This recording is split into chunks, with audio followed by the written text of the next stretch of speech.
मैं बताऊं कि जो जातिवाद की जो बात आती है, पहले नहीं था लेकिन अब कुछ समय से शुरू हो गया है। सिनेमा को, एंटरटेनमेंट को जाति, धर्म, रंग, रूप,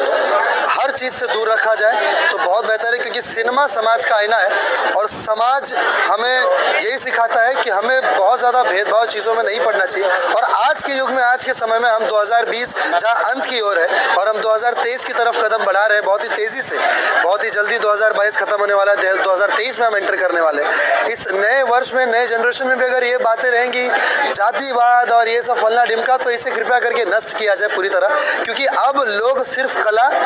और कलाकार और साथ साथ अच्छे कंटेंट्स ढूंढ रहे हैं। वो अपने मनोरंजन का एक, आज आप देखिए जितने भी इंडस्ट्री, सिनेमा जगत, हमारे इंडियन सिनेमा में साउथ आज बहुत हावी हो रहा है, दक्षिण भारतीय जितने भी सिनेमा है, क्योंकि वो लोग कंटेंट के साथ काम कर रहे हैं, अच्छी कंटेंट्स, अच्छी फिल्में ला रहे हैं। अगर आप अभी भी उसी मानसिकता में रहेंगे तो हमारे हिसाब से भोजपुरी की बढ़ोतरी में ये सबसे बड़ा एक बैरियर है, जिसे बहुत बुरी तरीके से तोड़ना चाहिए और हम सबको मिलकर आगे बढ़ना चाहिए, अच्छे कंटेंट को, अच्छे परिवेश